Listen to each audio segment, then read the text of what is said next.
Hello dear students of class 10th, welcome to geography class. I hope all of you are fit and healthy. Students, in this video, I shall be continuing with the 6th chapter from your geography book, that is manufacturing industries. Students, in the previous video, I was explaining you about cotton textile industry.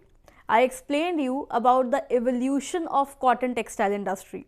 Earlier, the complete process, the complete work was done by hand. That means handloom was there, and then it gradually shifted to power looms. That means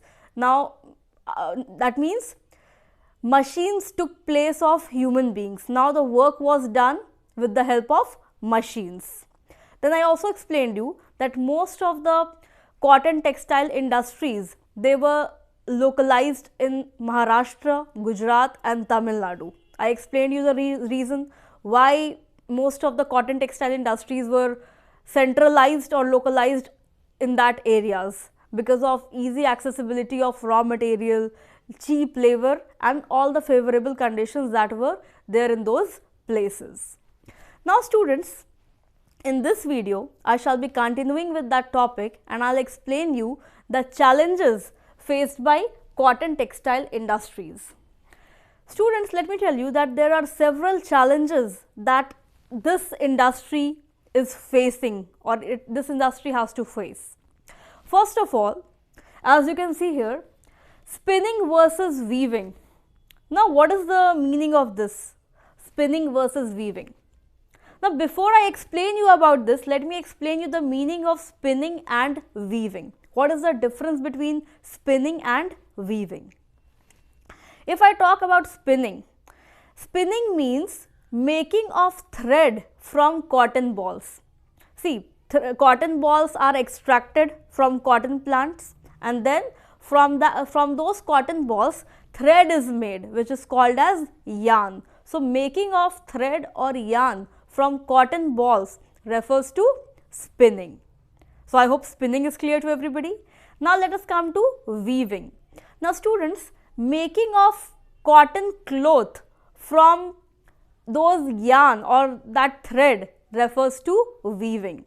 See, extraction of cotton balls and making thread from cotton balls is called spinning, and making cloth from that thread or yarn is called as weaving. I hope the difference is clear between both of them. Now, why it is written spinning versus weaving? Students, let me tell you that spinning in our country is highly centralized. It is centralized in Maharashtra, Gujarat and Tamil Nadu. Whereas if I talk about weaving, it is highly decentralized to incorporate traditional skills. Now, what is the reason why spinning is centralized and weaving is highly decentralized? Students, in spinning, a lot of skills are not required. It can be done by the local people, the local workers, the laborers, that they can easily do this process. Yet, let me tell you that it requires an amount of skill, but that can be done by the normal laborers. But if I talk about weaving, weaving is not at all centralized. It is in several parts of the countries, somewhere in Jammu and Kashmir, somewhere in Banaras or Varanasi. Then if I talk about South, why it is decentralized? In order to acquire traditional skills, for example, you must have heard about zari work, embroidery work, the Kanjivaram sarees, the Banarsi sarees. If I talk about Kanjivaram sarees, then they are prominent in south part of our country. Basically, Kanjivaram sarees come from the south of our country. So, basically, the weavers who are in South India, they are specialized in doing work in Kanjivaram sarees.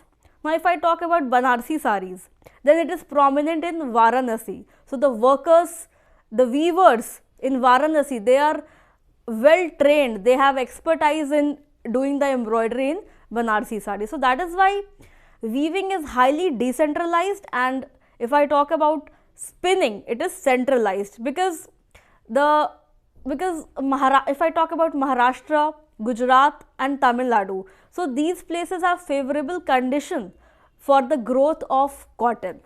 The climatic condition is very much favorable, so that is why spinning is centralized over there and weaving is highly decentralized as per the traditional skills. I hope this point is clear to everybody.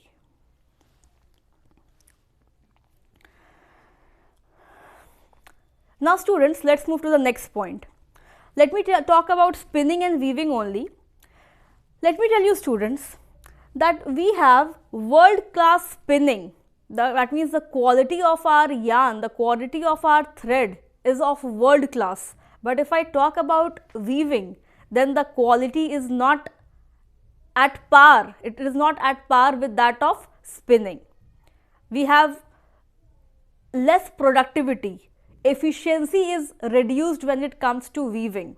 So that is why we export yarn. We export yarn to several countries, but we import the clothes. We import the we import garments. We export yarn, but we import garments because the quality of spinning is excellent, but when it comes to the quality of weaving, that is not at par. So that is why we export the yarn and we import garments from several other parts of the world. Okay.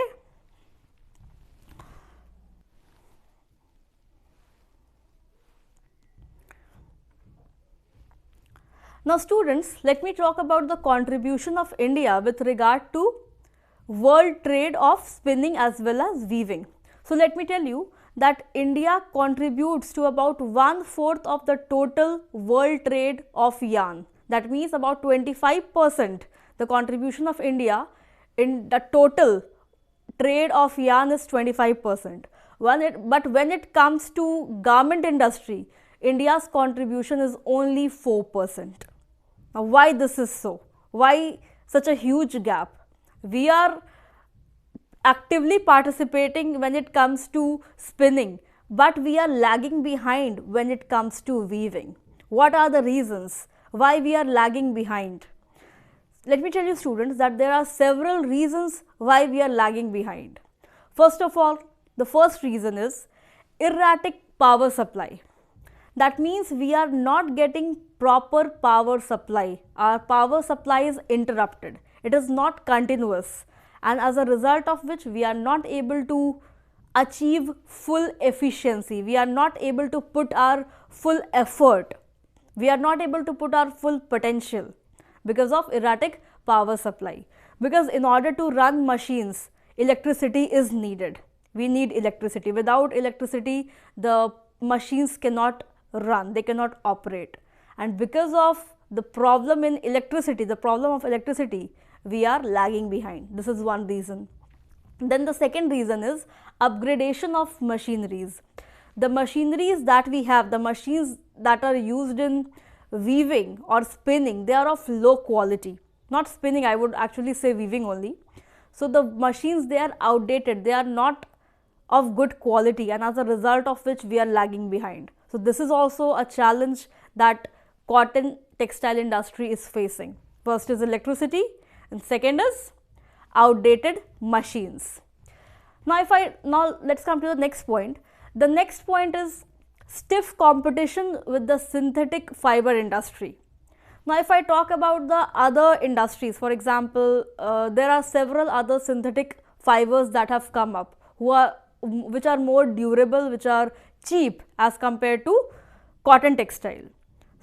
If I talk about nylon, then nylon threads, they are more durable, they are cheaper as compared to cotton. Then there are some, the colors are very vibrant.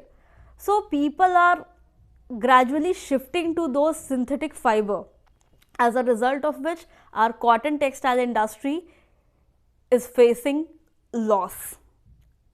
It is the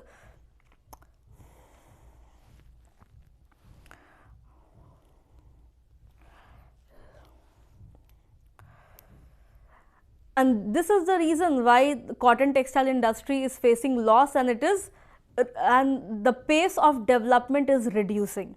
So I hope the challenges that are faced by cotton textile industry are clear to everybody. Now students, let's move to the next industry, that is jute textile industry.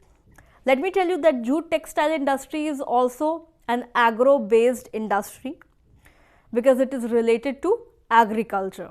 So now I will be explaining you about the jute industry.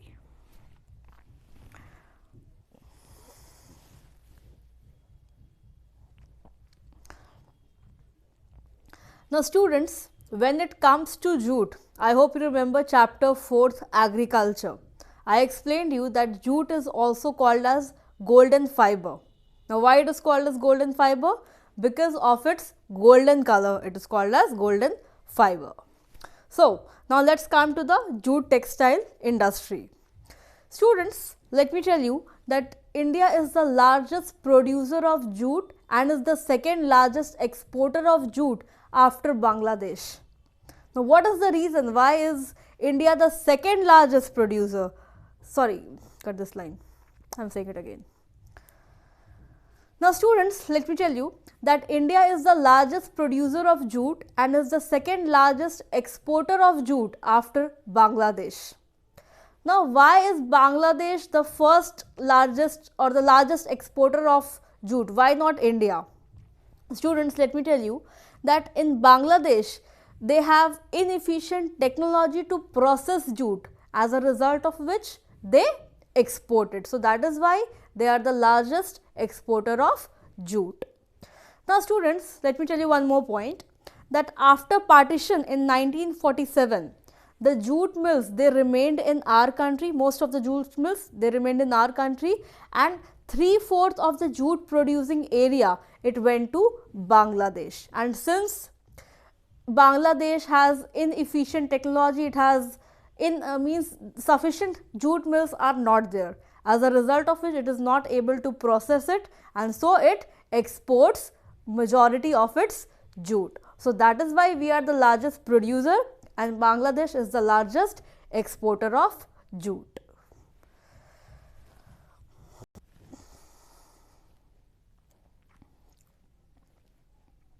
Students, you know, most of the jute mills, they are located in West Bengal, and in West Bengal, which river is there? River Hooghly is there. So most of the mills are located in West Bengal near river Hooghly. Now what is the reason why most of the jute mills are located there? So students, there are several reasons why jute mills are located in West Bengal near river Hooghly. First of all, first point is proximity to jute producing area. That means in that place jute is readily available because of its easy availability. Since it is easily available, the jute cultivating areas, they are near to the mills, as a result of which most of the jute mills are located there. Second, inexpensive water transport. Let me tell you students that the cheapest mode of transportation is through water or waterways, and river Hooghly is there, so it can easily be transported via river Hooghly. Jute can easily be transported, it can easily be exported to other countries since it is near the coastal areas. Alright. Third point is good network of railways. If I talk about the railways, then let me tell you that during the colonial period, the Britishers, they have developed a good channel of railway in West Bengal, and as a result of which this railways can be a substitute and an option, and as I'm saying again. Third reason is good network of railways.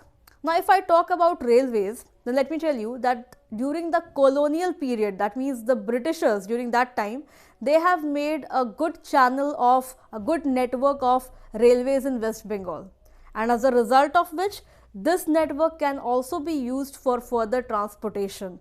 It can be used as an alternative. Definitely waterways is there, But apart from waterways, one more medium is there in order to transport the goods, that means jute. So this is also one point. Then the next point is cheap labor. See, if I talk about West Bengal, then it is highly populated. Alright, it is highly populated. So if population will be there, more people will be there, and when more people will be there, there will be need of employment. They will need to do work. They will require work. So labor can easily be found at that place. Easy as well as cheap labor can be obtained in West Bengal. So this is also one reason. And if I talk about jute mills, then laborers are definitely required to do any activity, to process any material. Alright, so this is also one point. Now if I talk,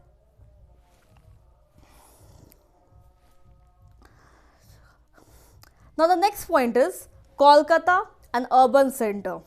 Definitely it is an urban center. It has several urban facilities like banking facilities, insurance, net banking, in everything. All kinds of facilities are there in West Bengal, or you can say Kolkata. So all these conditions make it suitable for the jute mills to be established there.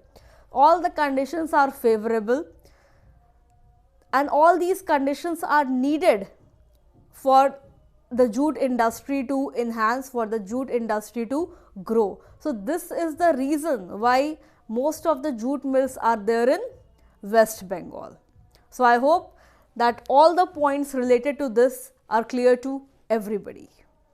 So students, in the next video, I shall be explaining you about the challenges faced by jute industry.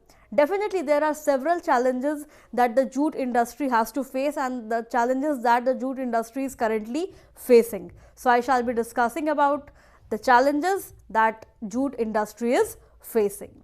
Till then, thank you so much. Be safe, revise your chapters well, and do take care of yourselves. Thank you.